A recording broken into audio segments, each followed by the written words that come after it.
There's a couple of details we missed out of last week's review. The first one being, where was Terminator NJ? Usually he's around here somewhere. I haven't really seen him lately. What's going on? I just haven't seen him. That's unusual. He has the ability to interfere in our reviews somehow. The fact he wasn't there last week, especially after that big announcement he made, it was a bit off and really gets us wondering, where the hell is he? I've no idea, but I'll say this as well. I still don't buy that Fall Killer is the leader of the Aces and Eights. I just don't buy it. After speaking to this guy on Skype, like we've done many times, why the hell would we buy that Fall Killer is the leader of the Aces and Eights? I just don't see why anyone would buy that. No, for the people that are bullying, trying to make it look like he is, just leave him alone, because there is someone much higher up behind this worthless faction that is really not Fall Killer, not one single bit. All I can say, YWC, is be a star. Anyway, we're going to... and also, before we go into the review as well, another thing I need to address, that I forgot to address. What the fuck was that last week with the Aces and Eights shirt hitting me with a freaking hammer? Yeah, that really hurt, that did, emotionally and physically.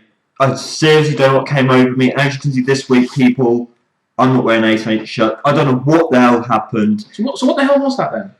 My mind just went completely... So you have no idea? So it's almost like someone took over your head or something. It seriously felt that way. Okay, anyway, let's get on to this TNA Impact Wrestling review. I'm Mr. Parkin, and this guy sitting next to me is NJ, of course. We are indeed the British Fist. I think you need to take a throat lozenge, NJ. And as we said, and your version of a throat lozenge is Monster. TNA Impact Wrestling review. 2 weeks to go to lockdown, or 10 days. Comment your thoughts on this show down in the comment section below. We were back in the Impact Zone this week, and even though it didn't, the crowd was still alright, considering I think they know that they've only got various amounts of time left to actually be there, so they're going to try and make some noise while they can, hopefully. And please, Monster, sponsor us. That's another side of it. We've been showing it each and every week now and again. Please sponsor us. And now, the crowd, yes, they need to be put up, especially if TNA are going to come up with the ideas and they want the crowd to be behind them as they go along. So hopefully, when we go to the Chicago crowd and various other crowds, bam, we get what we want. Hopefully they'll be just as good as the British crowd. We wanted some desperately needed some lockdown hype on this show. We'll address that as we go on. We opened up with Bully Ray, the number one contender due to nepotism.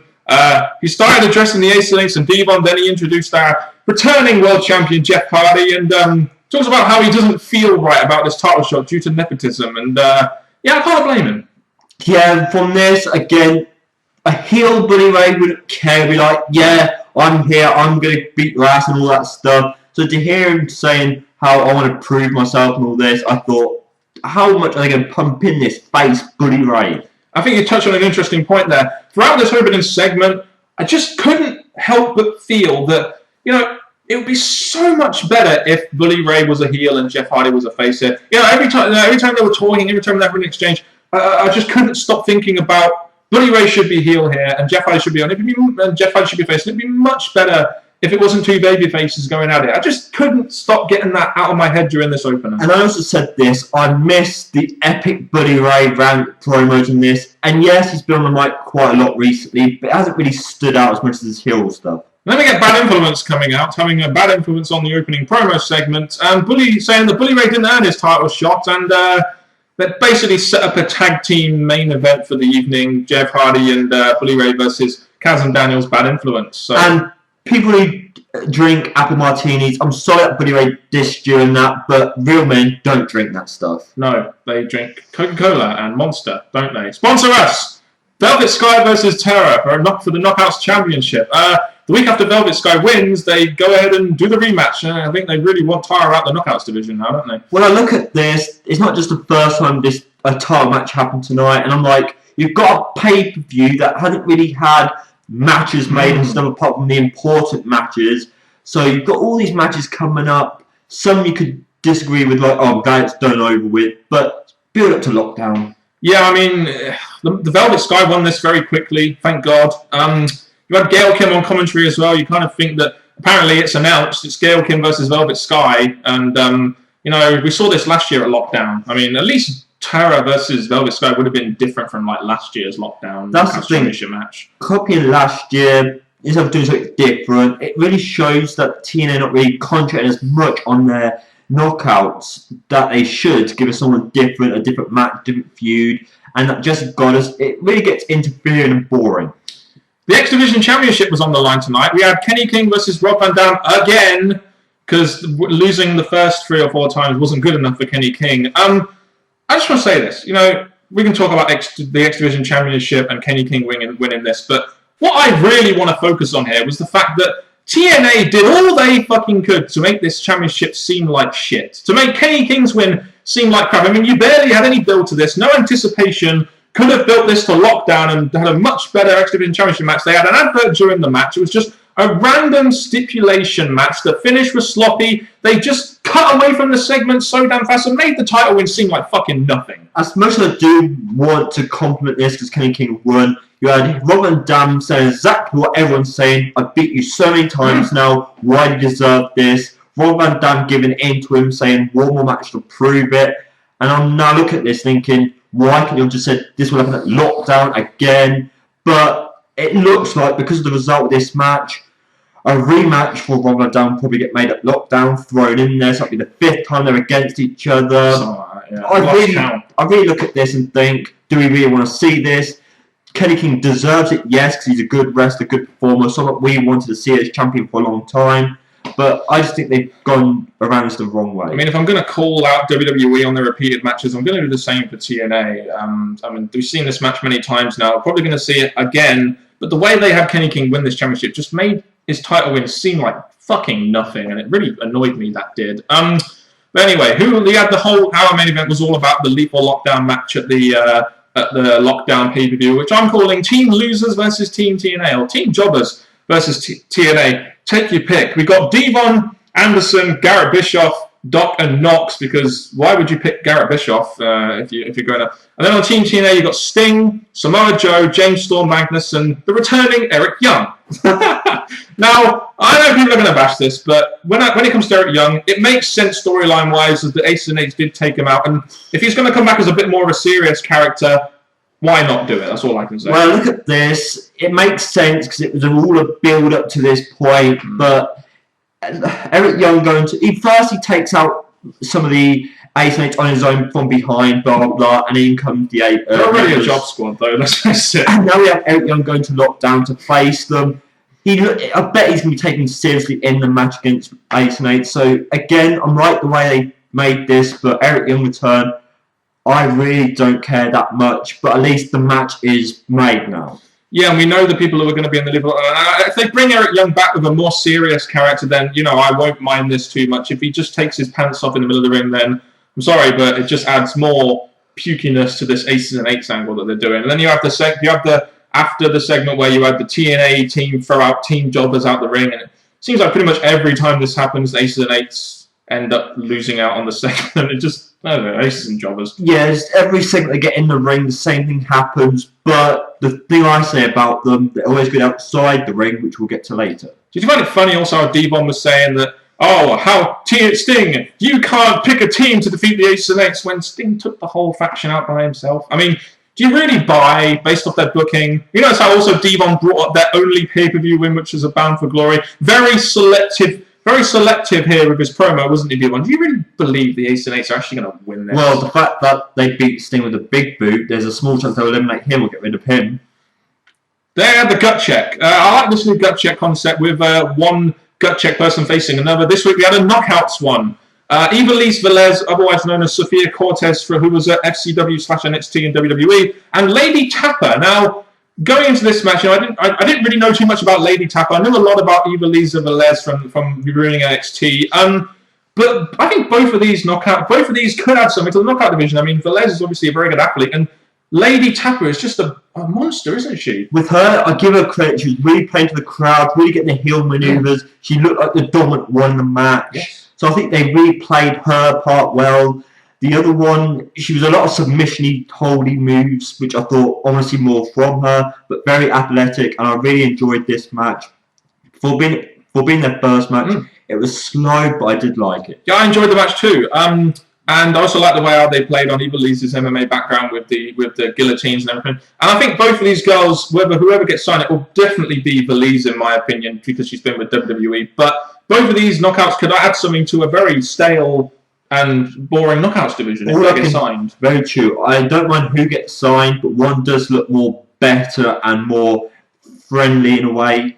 But the thing is, Taylor Hendricks, maybe not the same kind of concept, but you bring in new people that we want to see. Fans probably get a good reaction to, and they fade off. As long as they do the right thing with one of these two or both these two, then that's good. I mean, no doubt they'll probably end up in OVW, but I think Ivelisse Velez is definitely ready. I mean, I've seen her on NXT. She's I believe, a 9-year veteran in the wrestling business and MMA as well. Moving on now to the AJ Styles segment. This is quite interesting. We're seeing a new side of AJ Styles. We had the whole family interview saying that they haven't seen the same AJ as they did before. You had AJ shying away from the cameras, who looked really beaten down, didn't he, with his new hairstyle and his beard, which I'm still trying to grow. Not really. Again, bring the family involved is very TNA-like. Everyone they do, they always bring the family to speak on their behalf. AJ thing didn't really explain much, he just zoomed off, so they're probably building it up to his return, which will probably be after lockdown. But I can't do this. I'm very interested to see what they're going to do with the AJ Styles character now. I mean, it's about time they did something new with him. So I like this segment, and if they keep doing stuff like this, then, it'd be interesting to see what they're going to do with him when he comes back. We had a Robbie E and Rob Terry segment. Usually, I would really just switch off during these segments, but I really actually didn't mind this segment all too much. I mean, if this is now all about pushing Rob Terry, then do it. I mean, it looks like these two are going to be feuding now. Probably going to have another match. Probably going to have a match at Lockdown. I guess my only issue with this segment was that they cut away from it once again way too fast, which they did with a lot of segments tonight. So it didn't really have any effect. I mean, you had Rob Terry, you had Robbie E go out the ring, and all of a sudden, bam, we're on to the next segment. I look at this and think, this was teased a while back, they bring it back now. Rob Terry, yes, it may give him a push, but with this dancer gimmick, you had a guy who take like a serious, strong guy, and the dancing gimmick, in my opinion, it's not really what I wanted to see. Like, if I went to Matt Morgan, he's a big guy, and he started doing dancing, you can't really take him as serious. Rob Terry, if he didn't have the dancer gimmick, maybe I'll take him more seriously. So right now, I honestly do not care. I'll say this, a lot of people probably won't like this feud. I mean, I've never really been into Robbie E and Robbie T as what they've been doing, being bros and everything. But think about it, this actually has been built for quite a long time, as much as we might hate on the feud. This actually they've been teasing this for quite a few months now. So that's probably why they'll probably do this match at Lockdown. Hopefully it'll just be a squash match for Rob Terry. As much as this is probably going to be a Lockdown match, I was waiting for Rockstar Spud to come out and attack Robbie E from behind, or just something to make that more of a feud than this bro-off thing. Jeff Hardy and Bully Ray versus Bad Influence in the main event. Not really too much to say about this, really, because we had all these teasers about Angle going backstage to the Aces and Eights, so we kind of knew this was a very inconsequential match, really. All we can really say about it is that Bully Ray and Jeff Hardy get the win, which we kind of expected them to, really. Okay, man. Sorry about that, guys. We had a couple of technical difficulties with the camera. This new camera of ours really isn't working. We're just probably going to get a new one because it cuts out like that sometimes, and we just can't operate like that here on the British Fist. But anyway, where were we? We were on the Ace, because we had that thing. We had that at the end of the main event. It didn't finish with the main event. We had that whole thing with Kurt Angle going backstage in the Aces and Eights hut or whatever the hell it was, and we see Angle taking out a shitload of Aces and Eights members, and then we get to the masked guy. And I think one thing TNA did well here was they gave us suspense as to who the guy could be. I mean, Angle unmasked the guy and then said, "How could you?" It's like, who is this guy now? We didn't actually see it because they panned the camera very well, so we couldn't. First, I will say, welcome back, Jeff Hardy. You weren't in the main event, really. Angle was, so welcome back, Jeff. Angle doing that whole thing. Yes, this is where I said the Aces and Eights what they do best, because they ended up attacking Angle, because they're better outside than in the ring. The whole Angle bit, I look at this and think, Samoa Joe, because because out of all the other wrestlers, with the build of his body and that, I personally think, how can you do this to me, Samoa Joe? We're friends, we've put on great matches in the past, how could you do this? So my pick is Samoa Joe. Well, I don't really have a pick, because I'm quite prepared to wait and find out to see what TNA are going to do this angle, but it was a nice way to finish the show, a really nice way to actually give us suspense as to, even though some may have their predictions, it's a nice, interesting way to sort of see, who is this guy, going into next week? Let's see what happens next week. And, you know, overall, what did you think of this show this week, NJ? I still don't think it was a spectacular show, but they did their right thing by being at lockdown. So for that, I give you credit. And a finish that leaves us wanting to see what's next, even though the 8 and 8 angle is dead. Yeah, the 8 and 8 angle sucks a lot. But I'll say this, like you said, there was a little bit of lockdown building there. We got, I think, 2 or 3 matches announced, which we desperately needed. Still not enough, in my opinion. I'm hoping that they announce a load more matches on the go-home show. This Impact was a little bit better than usual, in my opinion. I wasn't really bored throughout the show. It wasn't too bad. I thought the show was a little bit better than what we've been seeing from TNA lately, personally. And that's my overall thoughts on the show. All I can say now is thank you very much, guys, for watching this video, and then we'll see you. You looking for this? What?